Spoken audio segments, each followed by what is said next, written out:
primeiro passo para investir no futuro é dialogar sobre mudanças climáticas e os rumos da segurança alimentar. Para isso, o Itaú BBA é parceiro do Arroz, Feijão e Clima. Juntos, de olho na COP30 pelo futuro do planeta. Bem-vindos e bem-vindas a mais um episódio do nosso podcast Arroz, Feijão e Clima, onde a gente se propõe a conversar sobre essa relação do agro, da agropecuária, dos sistemas alimentares com as mudanças climáticas, com a segurança alimentar. Não tem como falar de tudo isso sem falar de recursos naturais. E hoje a gente vai falar do básico do básico do básico, que é a água. Para a gente comer, a gente precisa de água. Para a gente viver, obviamente, a gente precisa beber água, mas é para além disso, né? A gente precisa entender mesmo como que tá essa questão dos recursos hídricos no planeta Terra. Como que a gente, enquanto sociedade, está levando esse assunto a sério, deveria falar mais? Como que esse assunto vai ser pautado na COP30? Para conversar sobre tudo isso e muito mais, a gente recebe nesse episódio o Samuel Barreto. Ele é gerente nacional de recursos hídricos, gerente nacional de água. Eu tô dificultando aqui, o cargo é gerente nacional de água e sistemas alimentares da TNC, da The Nature Conservancy, aqui no Brasil. Samuel, obrigada pela participação. Te agradeço muito a disponibilidade por falar de um assunto que é do dia a dia, não tem como negar, né? Não, prazer, Mariana, estar aqui com você para falar desse assunto tão importante, né, que afeta o dia a dia das pessoas e que talvez seja a questão mais presente, mais fácil de entender as questões ambientais, as questões das mudanças climáticas pela água. É isso, a gente estava falando aqui um pouquinho nos bastidores do fato de que seja a enchente ou seja a seca, de alguma forma isso toca o ser humano, né? E a gente tem visto que isso está cada vez mais latente e se questiona muito o uso da água também, né? Assim, a gente está falando de seca e enchente como acontecimento da natureza, vamos dizer assim, mas também existe o outro lado, que é o controle do ser humano em relação a isso, a esse uso consciente, a esse uso que realmente vai trazer benefícios ao coletivo e não só para poucos interessados, né? Então eu queria começar te perguntando uma pergunta ampla mesmo, Samuel, que é isso? Como que você avalia hoje a condução do tema recursos hídricos no Brasil, né? E queria que a gente conversasse um pouquinho nessa perspectiva. Tem secas e enchentes, a gente vai trazer isso, mas também tem o uso muito, por exemplo, por parte da agroindústria, né? Dos produtores rurais, das indústrias mesmo, dos sistemas alimentares, né? Como que a TNC, como que você olha para essas duas frentes? Bom, acho que primeiro trazer aqui alguns dados, né, para quem está nos assistindo, nos vendo. Durante o século XX, a população mundial cresceu 3 vezes, o consumo de água 6. Então primeiro, assim, uma forma completamente insustentável. Se a gente for ver, hoje de cada 10 do que nós chamamos de desastres naturais, 8 pelo menos estão relacionados à água, seja pelo excesso, seja pela falta. Além disso, a gente tem degradado todos os sistemas naturais, os rios no Brasil mesmo, a gente tem pelo menos mais de 110 mil quilômetros de rios comprometidos.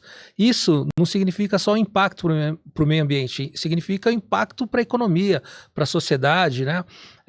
O impacto na saúde. Hoje ainda no país, a maior parte das internações hospitalares pediátricas é por conta de doenças transmitidas pela água poluída. A gente consegue mandar um foguete para o espaço, a gente tem tecnologia de alta capacidade como da aviação, e tem gente morrendo de doenças da Idade Média. Então, em pleno século XXI é inadmissível, não só no Brasil, mas no mundo. E muitas em zona rural, né? Só fazendo esse parênteses. Em zona rural, nas cidades, né? Na zona rural, eu acho que hoje o dado, se não me engano, é em torno disso, mais de 20 milhões de pessoas que não têm acesso adequado ao saneamento rural. No Brasil, 35 milhões de pessoas não têm acesso à água potável e quase metade da população não tem acesso à coleta, tratamento de esgoto. Então é isso que a gente tem que reverter, pelas diversas políticas, pelas diversas frentes, né? Seja no agro, porque é o principal usuário de água, e a gente já está verificando também algumas mudanças, porque degradando, e aí eu acho que tem um ponto da virada, as questões ambientais não é um impeditivo para o desenvolvimento do país, o impeditivo é você não ter recurso natural, o impeditivo é você não ter água para irrigar, água para produzir, água para os sistemas alimentares. Então, a natureza, eu acho que a boa notícia é que a natureza é uma aliada, e na TNC a gente acredita, né, que tanto pessoas quanto natureza podem prosperar conjuntamente. E a nossa organização, que está presente no Brasil há mais de 35 anos, acredita sim que é possível ter uma forma de promover desenvolvimento com conservação da natureza, inclusive restaurando os ecossistemas, restaurando as bacias hidrográficas. A gente tem, só pela política do saneamento, aí uma previsão de ter um investimento em torno de mais de 700 bilhões de reais nos próximos 15 anos. Então veja que isso é uma grande oportunidade, tanto da coleta, tratamento do esgoto, tratamento da água, mas para isso precisa recuperar as nossas bacias hidrográficas. Exatamente, né? Era isso que eu ia te falar, porque também trazendo para essa perspectiva de que as secas e as enchentes são algo muito visível, né, visualmente impactante, mas tem a água que a gente também precisa prestar atenção é aquela que não se vê, né? Aquela Exato. que está no lençol freático, que está abaixo do solo e que é de onde vem, né? É de onde ela, em tese, precisa vir além da chuva, mas essa água, ela tá invisível e eu acho que esse que é o problema. A gente não conversa muito sobre bacias hidrográficas e a gente só retira a água. Essa água precisa voltar e não está voltando como deveria também, né? Sim, essa analogia que você fez é muito bacana, porque a gente pode pensar mais ou menos como o nosso salário, né? Não dá para você gastar mais do que você recebe. Então tem que poupar, tem que investir, tem que cuidar. E para isso é importante a gente recuperar as nossas bacias hidrográficas. Sobre o que você falou também das mudanças climáticas, né? Ou de causas naturais de seca e de enchentes, né, extremas. Essa também é uma evidência das mudanças climáticas, né, que estão acontecendo com maior frequência, maior intensidade e maior duração. Então, em São Paulo mesmo, a gente está passando de novo, após 10 anos, uma seca preocupante. Até porque depois daquela seca de 2014, 2015, que foi a pior que nós passamos na região metropolitana de São Paulo, a gente tem tido, ao longo dos anos, uma precipitação menor do que são as médias históricas. E esse ano, novamente, só acho que julho que choveu mais do que a média histórica, mas julho também chove muito pouco por aqui. Então isso preocupa. E uma década depois, né, assim, a gente volta a ter um cenário preocupante. Hoje, no sistema Cantareira, a gente está com 27% de capacidade. Isso é 20% a menos do que a mesma data em 2013, que foi o ano que precedeu aquela pior seca pela qual a região passou. E, enquanto isso, no Rio Grande do Sul, né, no ano passado, aquela cheia sem precedente. Exatamente. E na Amazônia, 2024, 2023, aquela seca também histórica. Sim, seca no Pantanal. No Pantanal, né? Felizmente, esse ano, na maior parte do país, a gente não está passando por esse cenário, inclusive na Amazônia, no Pantanal também.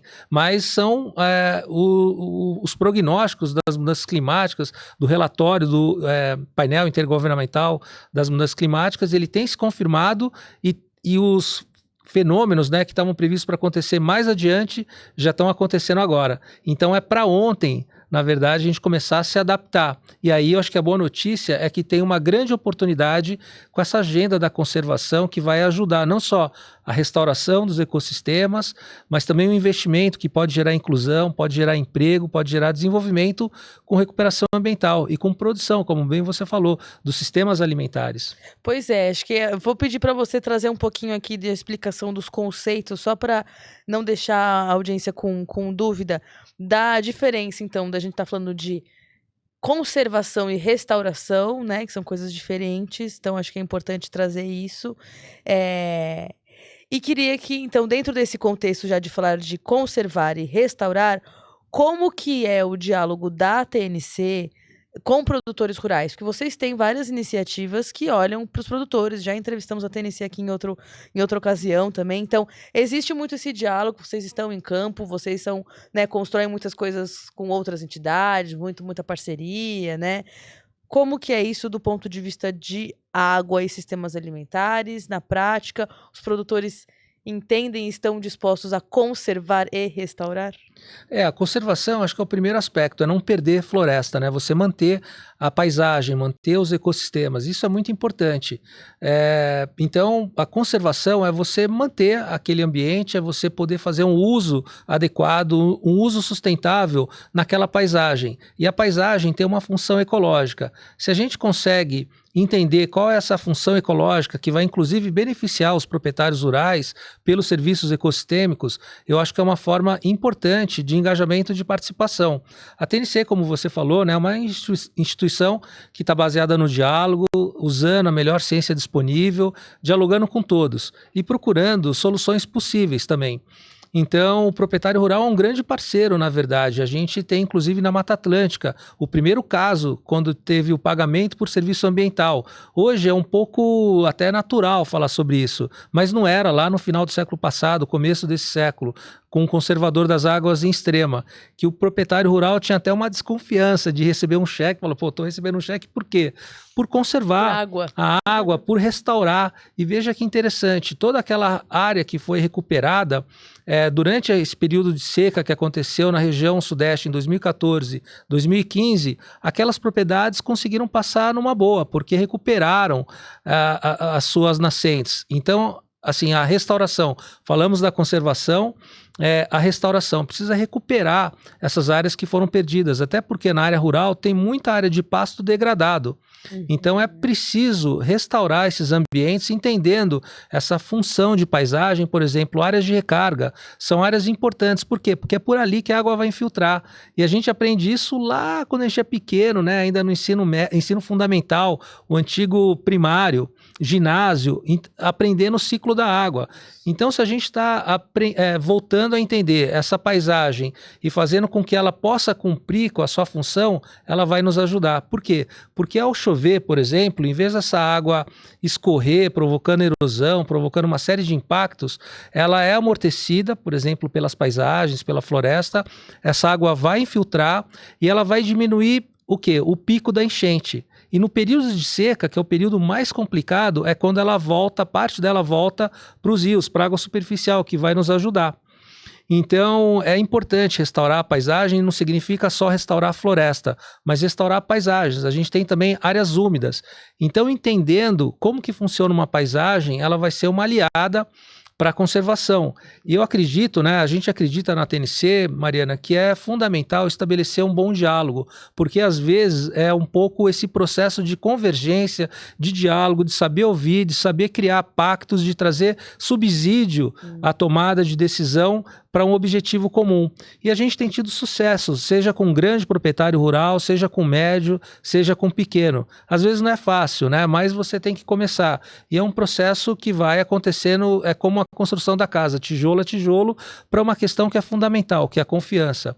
E aí, à medida que você estabelece a confiança, não só entre o proprietário rural, mas entre o sindicato, entre a prefeitura, governos do estado, governo federal, setor privado, que é fundamental, as organizações da sociedade civil, você vai criando essa amálgama de confiança em torno de um objetivo comum, de um pacto, né? Então, eu acredito muito nesse caminho no Brasil, sabe? A gente tem uma oportunidade enorme, é um país de dimensão continental, a gente vê diversos países que não têm essa capacidade que nós temos. Colaborativa. Porque a gente é grande, aprende com Exato. cada um. Só que a gente está perdendo a nossa, vamos dizer, o nosso dividendo dos recursos naturais. Então, é preciso, primeiro, não perder, e a gente ainda está perdendo muito, seja na Amazônia, no Cerrado, no Pantanal, na Caatinga, na Mata Atlântica, no Pampa, e aí restaurar. Né, restaurar. E aí eu acho que tem uma grande oportunidade. Só na Mata Atlântica, para cada hectare restaurado, você pode gerar até 2 empregos. Então imagina as possibilidades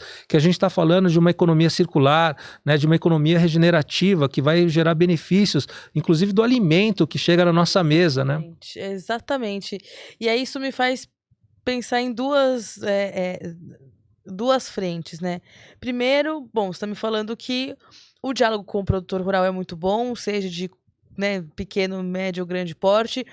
O que é muito bom, e é isso, assim, não é muito novidade do ponto de vista positivo, porque a gente sabe que o produtor rural é esse curioso e ávido e preocupado com o meio ambiente, em sua grande maioria no Brasil. É importante trazer isso, né? Mas você trouxe, por exemplo, esse exemplo de pagamento por serviço ambiental quando não se falava nisso. Hoje em dia se fala muito mais, já é uma legislação aprovada no Brasil, mas anda. Precisa andar mais, né? E anda para a água. Quem está recuperando, por exemplo, nascentes, está sendo beneficiado, né? Olhando principalmente para isso. Como que você avalia dentro de recursos hídricos e sistemas alimentares? O primeiro caso de PSA no Brasil foi um caso de PSA hídrico, com esse caso de Extrema, né?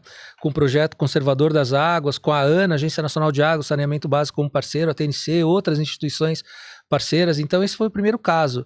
Mas precisa ganhar muito mais celeridade, né? Isso daí precisava estar no dia a dia. E só que um instrumento econômico, né, não é suficiente, é preciso ter uma composição.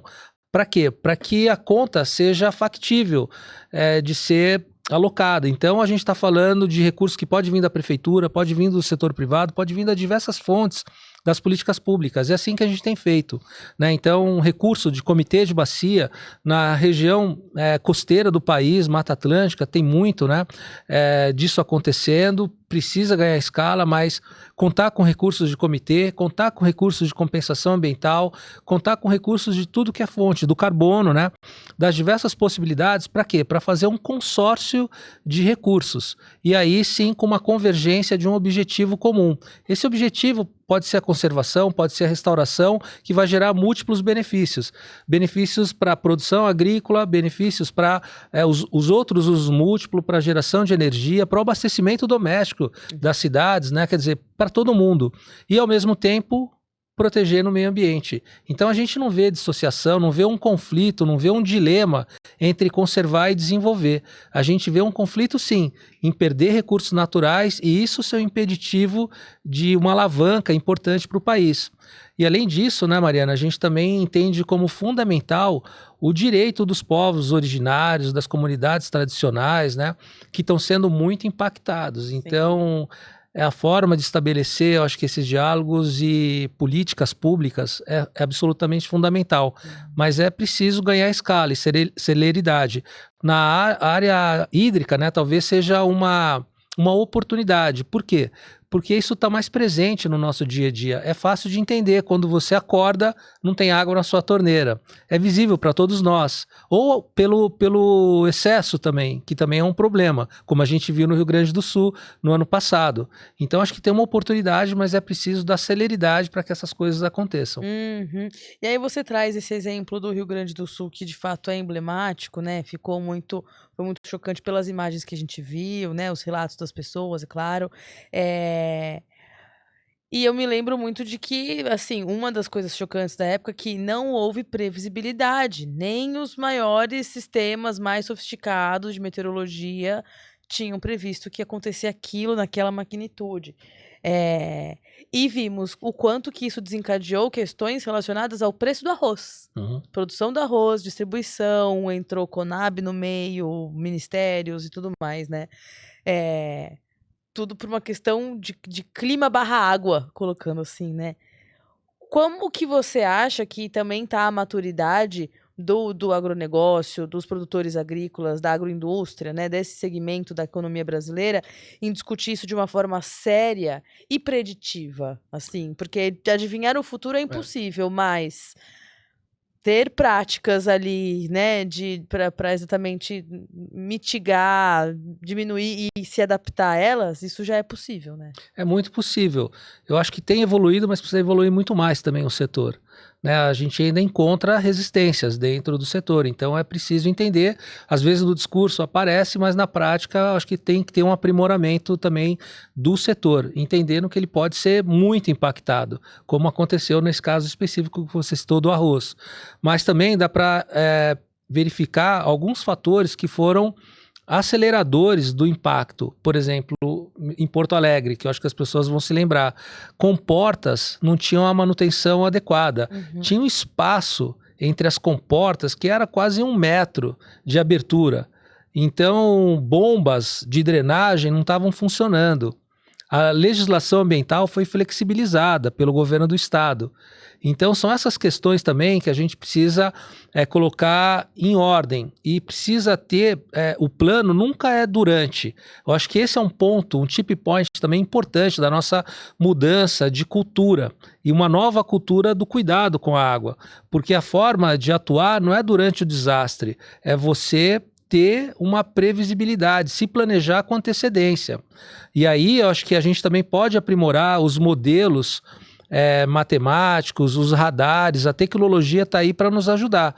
Tem que ter esse investimento para poder apoiar. E mais do que isso, qual que é o plano de ação caso o cenário A, cenário B, cenário C aconteça? Todo esse planejamento ele tem que ser prévio. E aí a gente muda o nosso modelo mental, que é baseado na gestão do desastre. A gente tem que sair desse modelo da gestão do desastre para a gestão do risco. E aí, falando de empresa, não só do agronegócio, empresas inclusive que estão listadas na Bolsa de Valores, não são empresas pequenas. Uma boa e uma má notícia, ou uma notícia preocupante. A boa é que a maior parte já reconhece e percebe o risco hídrico.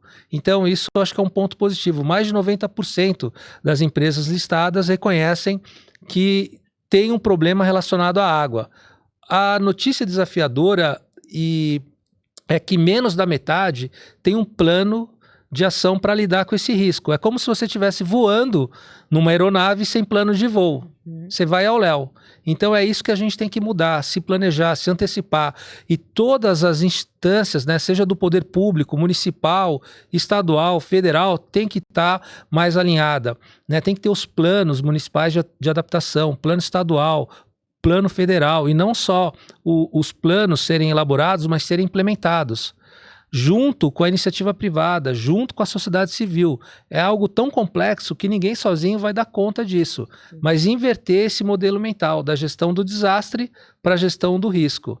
E isso em várias situações que a gente tem no Brasil. Acho que não só no Brasil, de forma geral no mundo a gente percebe. Mas mudar essa chave. Isso acho que vai, inclusive, não só salvar vidas, mas salvar muita coisa. Salvar a produção, salvar as pessoas, salvar a economia, né? Então, acho que é esse novo contexto e desafio que a gente está inserido.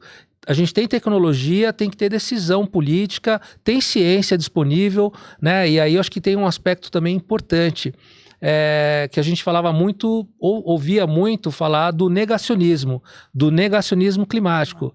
Mas diante de todas essas evidências, né, de extremos climáticos, com mais seca, com mais enchente, com mais fogo, não dá para negar mais. Agora, tem uma negação das soluções. Então, é isso que a gente não pode negligenciar. Essas soluções estão aí colocadas e tem uma grande oportunidade, inclusive econômica, de alguns exemplos que eu citei aqui, de geração de emprego, de uma nova economia, da sociobioeconomia, né, da segurança alimentar, da produção de alimento. É uma parte muito importante da economia do Brasil. Né? Quer dizer, seja da agricultura familiar, do agronegócio. Sim. Então, tem que ter uma estratégia também protetora para isso. Inclusive, fala-se muito disso, né? O Brasil, por exportar commodities, exporta água, na verdade. Muita água. Exporta água e o nosso ativo aqui também muitas vezes é visto como isso, né? Não é necessariamente as commodities, os grãos, mas sim a água que o Brasil tem. Então, para continuar falando sobre tudo isso, a gente vai fazer um rápido intervalo e a gente vai voltar rapidinho para realmente entender aí outras dessas relações da água com a agricultura e pensar soluções para essa nova cultura de relação com a água, como a gente ouviu aqui. É rapidinho. O podcast Arroz, Feijão e Clima tem patrocínio de Suzano, Syngenta e Ajinomoto. Juntos, de olho na COP30, pelo futuro do planeta.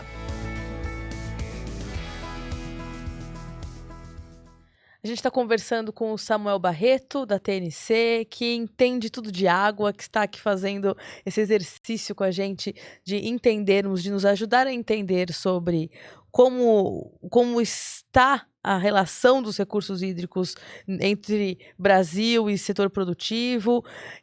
Nesse panorama que você trouxe, eu fiquei pensando muito numa questão de, enfim, COP30, acho que não tem muito como a gente fugir desse assunto, mas não necessariamente COP30, mas sim o que o Brasil pode mostrar para a comunidade internacional, independente de ser na COP ou em outras ocasiões.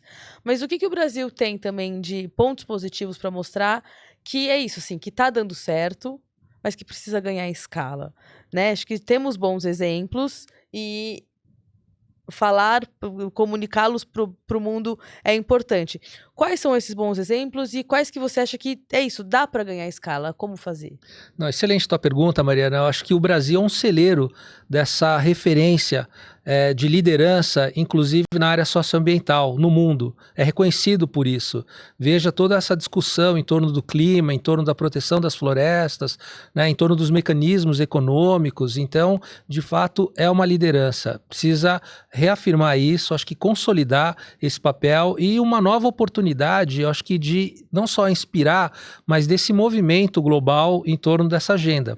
E eu acho que uma grande discussão vai ser como implementar. Tem os desafios, né? A gente não sabe exatamente quais países que virão, não virão, importantes países, né, que deveriam estar participando, que são peça fundamental nesse tabuleiro de xadrez complexo das mudanças climáticas, da economia global.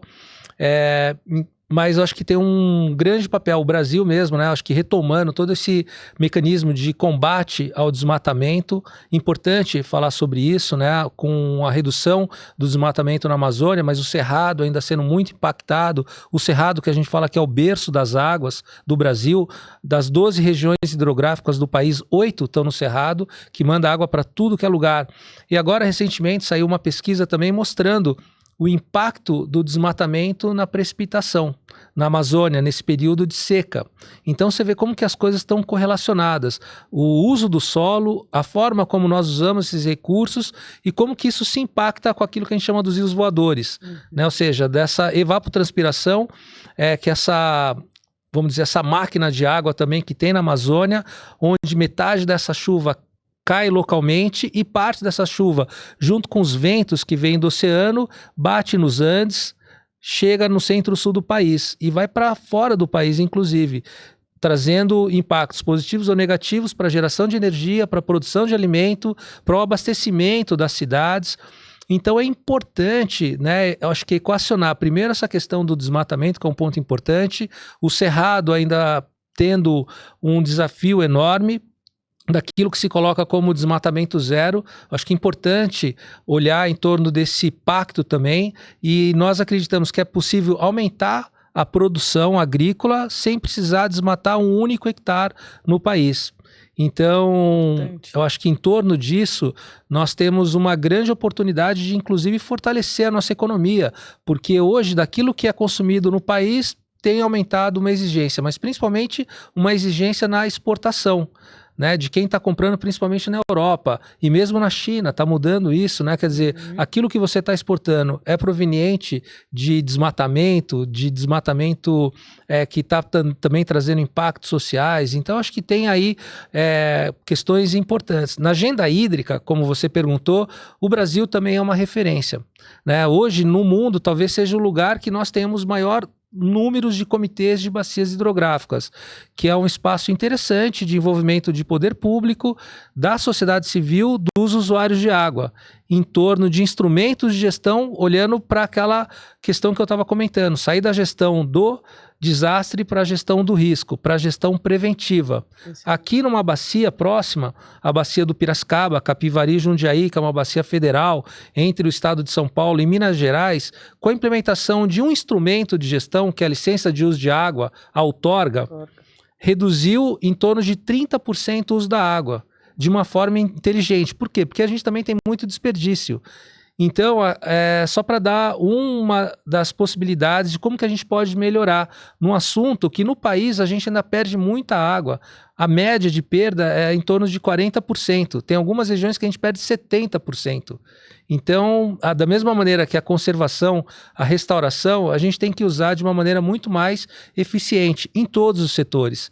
Seja no setor do agronegócio, da agricultura alimentar, do abastecimento doméstico, dos outros usuários. Ainda tem muito desperdício. Só por aí dá para melhorar muito a eficiência, junto com a recuperação das nossas bacias hidrográficas. Que precisam andar em conjunto, né? As duas coisas precisam andar em conjunto, porque sem nascente... Exato, sem nascente, sem um rio limpo. Eu costumo dizer, Mariana, que no Brasil a gente não tem pena de morte para as pessoas.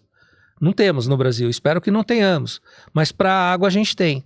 Porque tem as classes de água. No Brasil a gente organiza isso em classes, desde classe especial a classe 4. Classe 4 é um rio morto.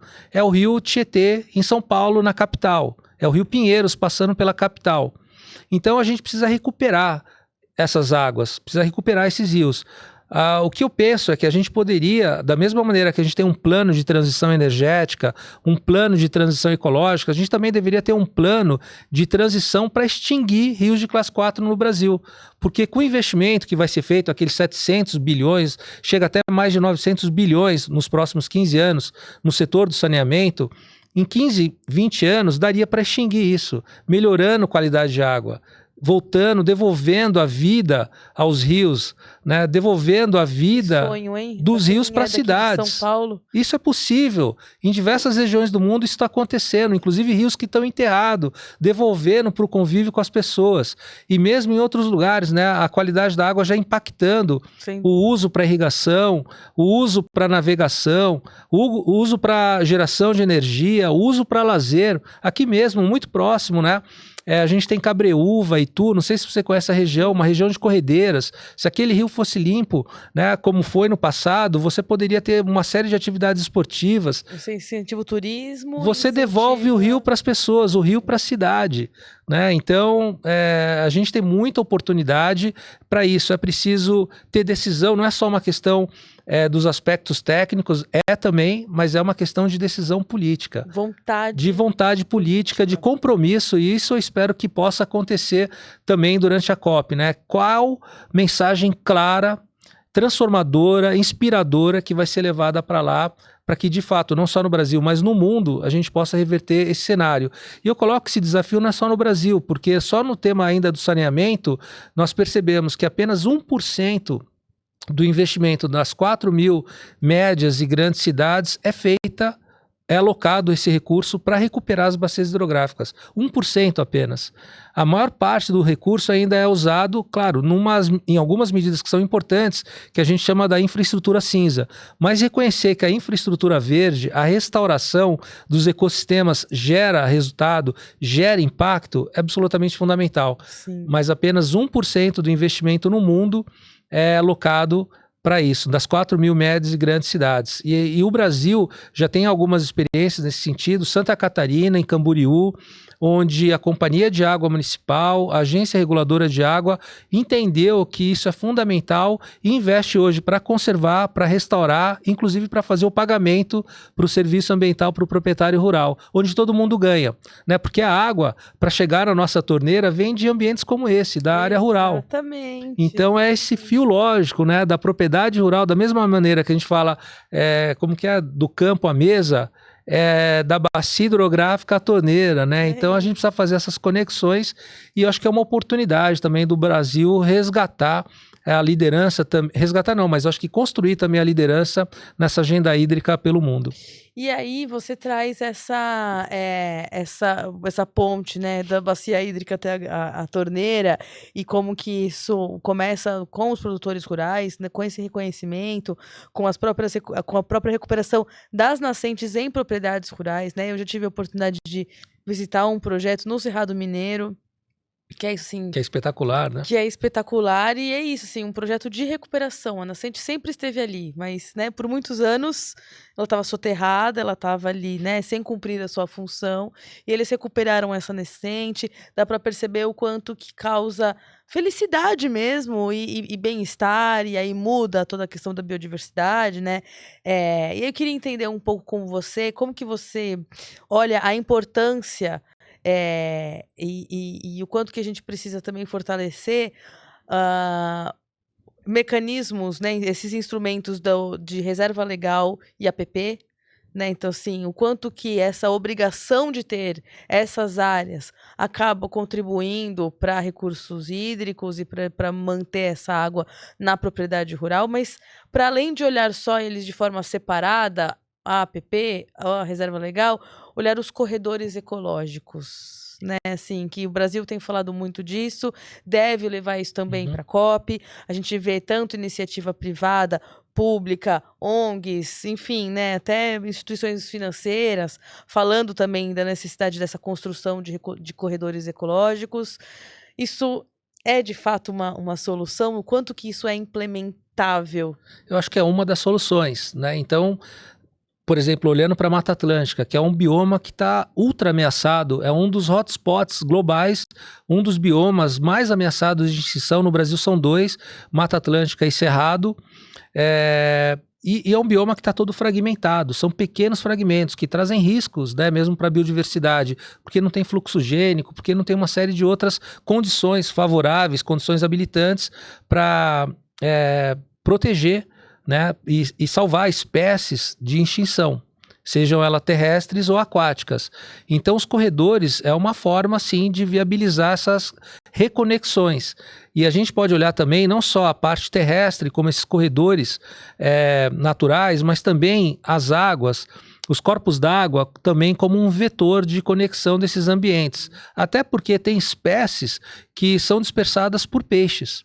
Então a gente, de novo, tem que entender a paisagem, né? A reserva legal tem uma função, a APP tem uma função, mas se a gente conseguir compreender a função da paisagem, talvez fique mais fácil esse diálogo entre todos, né? E talvez alguns mecanismos financeiros possam fomentar essa transformação, essa mudança. Tem muita oportunidade, né?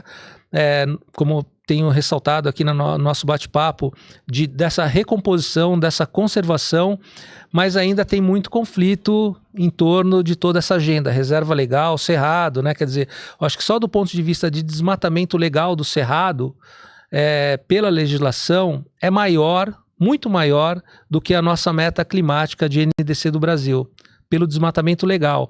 E são áreas ultra importantes do ponto de vista de biodiversidade, do ponto de vista de água. Porque, como eu falei, né, das 12 regiões hidrográficas que nós temos no Brasil, 8 estão no Cerrado. Nós fizemos um trabalho no oeste da Bahia, mostrando, a partir do processo produtivo, um decréscimo, uma tendência de decréscimo exagerado de disponibilidade hídrica, que ia afetar a produção. Então é importante entender qual que é a capacidade, a reserva, a saúde desses ecossistemas para poder ter produção no longo prazo, né? Porque, novamente, você ter um impacto, romper com uma produção, ela é perigosa. E eu vejo muito falar assim, bom, o Brasil é a maior reserva hídrica do planeta. De fato né? De toda a água que tem no país, cerca de 13% está aqui. Né? Só no que mundo, 13%. 13% aqui. Só que, olhando dados do MAP Biomas, praticamente em todos os biomas nós temos um decréscimo desse volume, dessa massa de água superficial. Isso preocupa. Por outros dados, nós fizemos uma análise também no sistema Cantareira, com outros indicadores, a gente observou o mesmo comportamento, o que reforça a tese, com indicadores diferentes mostrando uma tendência muito parecida. Então, de novo, né? Se existe essa detecção na água superficial, de novo, né? Olhar, imagina as águas que estão que deveriam estar abaixo. E a tese, assim, bom, esgotou a água superficial, a gente tem água subterrânea, vamos para lá. Então é importante, né? Quer dizer, primeiro, você tem instrumentos que regulem isso. É como não morar num condomínio, num prédio, não tem o estatuto do prédio, as regras, o morador não pode fazer o que quer. Você está morando em conjunto, tem uma regra, né, do que cada um pode fazer. Com a água é a mesma coisa, na bacia hidrográfica, que são os instrumentos de gestão. Não dá para cada um retirar o que quer, tem que ter uma ordenação. E aí os órgãos gestores têm um papel fundamental. O planejamento é um outro instrumento muito importante. E aí que é uma inovação. É um instrumento de planejamento que envolve não só governos, mas os usuários de água e a sociedade civil, para estabelecer esse pacto em torno das águas.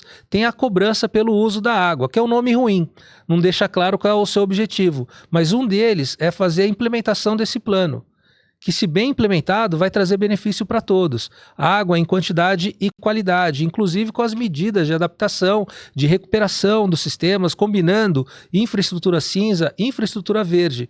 Mas esse recurso também não é suficiente, e aí você pode ir buscar outros recursos da compensação ambiental, como tem aqui no estado de São Paulo, com o projeto Nascentes, que o pessoal lá brinca assim, fala que é o Tinder do meio ambiente, que coloca quem precisa compensar com quem tem área para ser compensada. E é bom para todo mundo, porque para quem precisa compensar é difícil você saber onde tem área disponível. Exato. E aí você já tem toda uma facilitação, né, um arranjo de saber aonde estão essas áreas, com acordo com o proprietário rural, que vai receber benefícios, recuperando, por exemplo, reserva legal, recuperando outras áreas, sem ele precisar gastar. E ele ainda pode receber, dependendo do caso, um pagamento pelo serviço ambiental.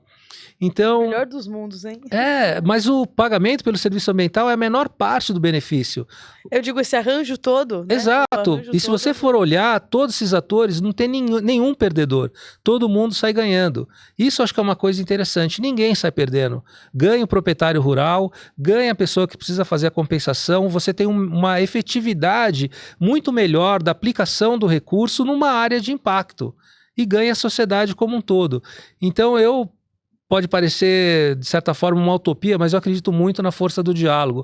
A minha formação, não só acadêmica, mas profissional, sempre foi pautada nisso, nesses acordos de convergência, né, entre todas as partes. Nem sempre o melhor acordo, mas o acordo possível entre todos. É isso. Então, eu acredito muito nesses caminhos, nesses percursos, né? A gente tem mecanismo financeiro, a gente tem solução, a gente tem ciência, né? Então, acho que tem que colocar em prática para dar celeridade e dar essa escala. Excelente. Não, muito bom ouvir que é isso, né? Que existe solução. Agora, já encaminhando para o final aqui, mas eu não posso deixar de te perguntar um ponto que você trouxe aqui e que eu, enquanto esses anos que cubro o agro, ouço diferentes pontos de vista sobre outorga. Né? Então, assim, mecanismo importante, obviamente, para colocar limitações ali e ordem nesse uso da água. Mas, por exemplo, nessa região, como eu comentei ali do Cerrado Mineiro, né? Alguns produtores, inclusive de pequeno porte ali, que foram para lá depois que todas as outorgas já tinham sido concedidas. Então, ele, enquanto produtor rural, gostaria de usar ali a água e não pode porque o Estado não emite mais outorga. E eu fiquei com essa dúvida na cabeça, assim. Então, eu queria que você explicasse um pouquinho pra gente esse mecanismo de outorga, então, como que ele funciona e por que é importante a gente ficar de olho nele. Perfeito. Né? Assim, na verdade, a importância você já trouxe, mas reforçar um pouquinho como que é importante ele ser implementado de forma correta, inclusive com os respectivos órgãos, revisando ali esses prazos, né? Não, perfeito. Acho que o que você falou é estratégico, né? E aí, acho que só para trazer mais uma parte de conceito, quando que um rio, que a gente chama, é de domínio da União? É quando ele passa por mais de um estado. Então, por exemplo, o Rio Paraíba do Sul, ele passa por São Paulo, Minas Gerais e Rio de Janeiro, um rio federal, de domínio da União. A ANA, no caso, é o órgão gestor. Um Rio Sorocaba, um rio estadual, né? Então, o órgão gestor, no caso, Estado de São Paulo, o SP Águas. No caso de Minas Gerais, o Rio das Velhas, o IGAM é o órgão gestor de Minas Gerais que vai fazer a gestão, estabelecer esses processos. É preciso fortalecer também a capacidade dos órgãos gestores. É preciso instrumentalizar para que haja capacidade de trazer a melhor informação possível e, com isso, estabelecer a regra de uso. E isso um plano de bacia estabelece. Qual que é a capacidade disponível de água, quais são os usos predominantes, como que você distribui essa água para todos e ainda tem uma reserva para o meio ambiente. Se bem implementado, ele deveria compor dessa maneira. O que acontece ainda são os conflitos, porque o instrumento não está implementado ou ainda tem uma gordura que acaba, gordura no sentido, não consigo mais emitir nenhuma outorga. E tem gente com outorga que não está sendo utilizada da maneira como deve. Agora é importante para quem está nos assistindo entender que a outorga, ela te dá uma certa garantia de reserva de água, que pode ser revista pela lei. Por quê? Porque a prioridade é o abastecimento público. A segunda prioridade é a dessedentação de animais. A terceira não está escrita de quem é, que é uma indefinição jurídica, inclusive. Mas, na medida que a gente consegue implementar esses instrumentos, como eu citei no caso do PCJ, do Comitê do Piracicaba, Capivari e Jundiaí, depois da implementação da outorga, reduziu 30%. Eu não diria que a melhor expressão é reduziu, porque parece que é uma restrição, mas teve uma eficiência pelo uso, tendo mais reserva de água para a bacia, para todos. Então, usada de uma maneira inteligente... Você organizou melhor. Você vai organizando. É como se você morasse num prédio, tá cheio de vazamento. Poxa, vamos consertar o vazamento de água, vamos investir nisso porque vai ter mais reserva para nós. É um pouco isso que a gente está falando, compondo, aí sim, eu acho que também é uma coisa importante, compondo a infraestrutura cinza, como essas intervenções, obras, que são muito importantes, mas também trazendo a infraestrutura cinza verde e reconhecendo a infraestrutura verde como uma das soluções desse quebra-cabeça. O reuso de água, a gente não pode abandonar, na minha opinião, nenhum tipo de alternativa. Obviamente que a gente vai fazer uma relação do retorno do investimento, dos custos, da melhor tecnologia apropriada para determinada situação, mas não abortar nenhum tipo de solução. Né?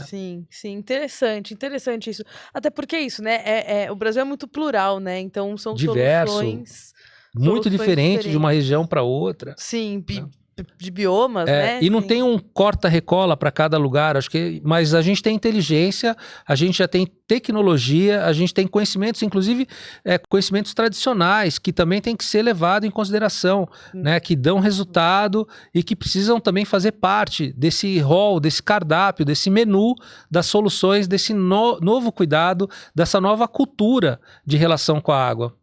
Esse termo que você usa, eu gostei muito, né? Nova cultura de relação com a água. Então, para a gente encerrar, eu gostaria de entender um pouco qual que seria, então, o ideal.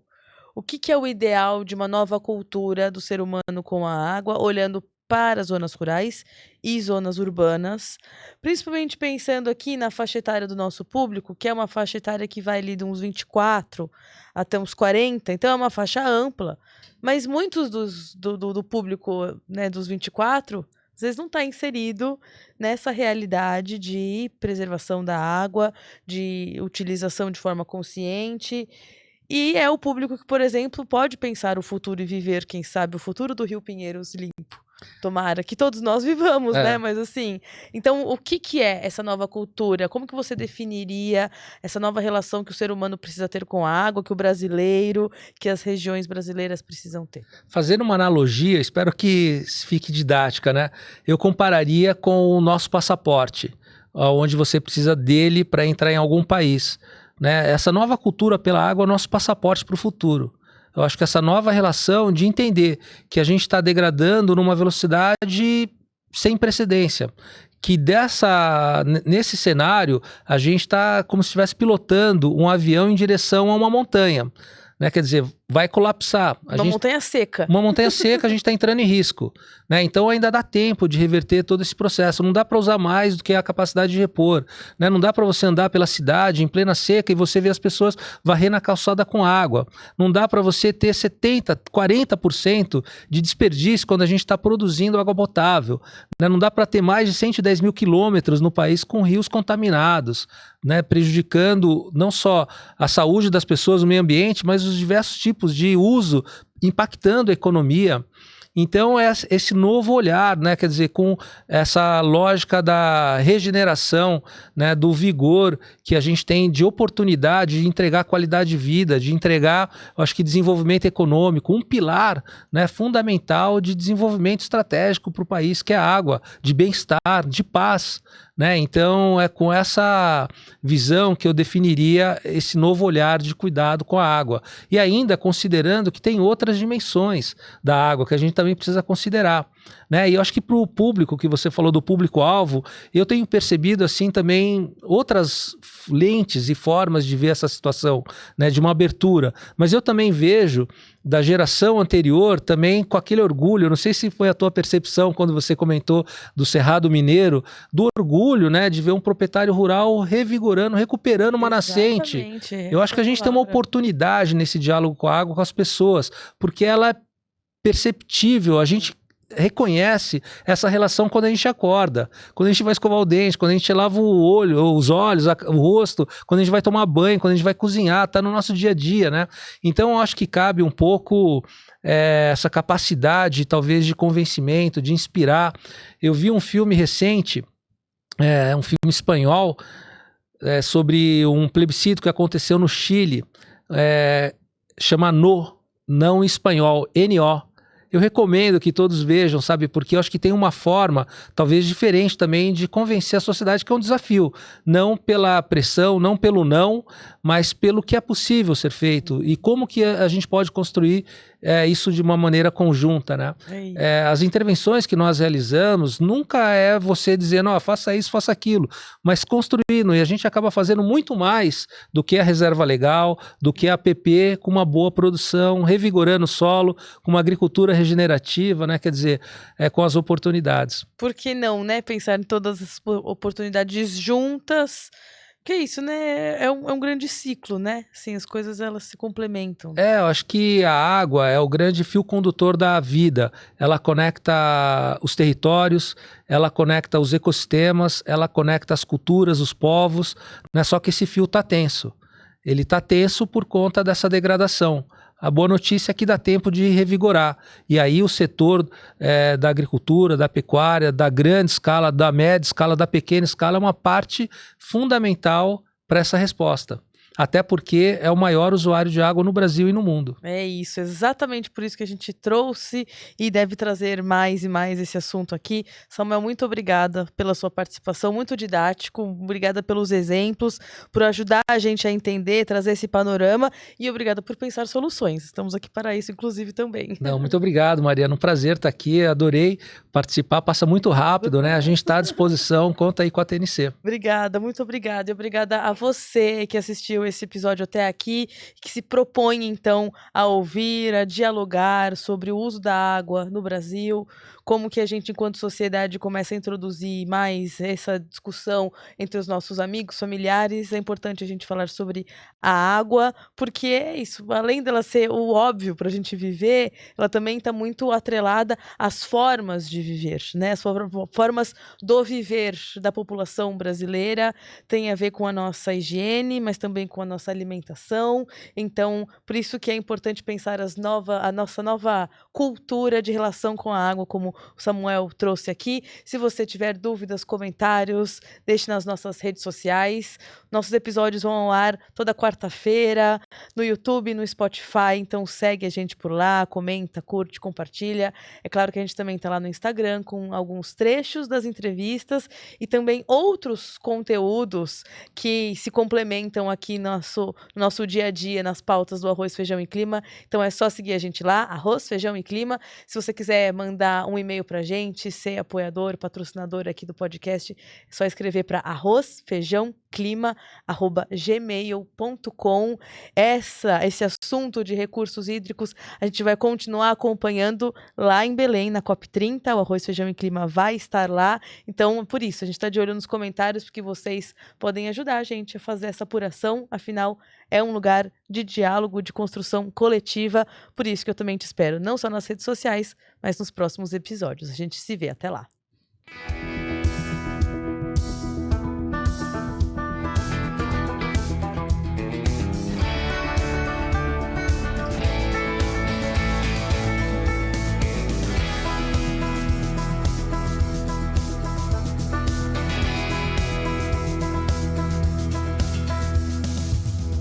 O primeiro passo para investir no futuro é dialogar sobre mudanças climáticas e os rumos da segurança alimentar.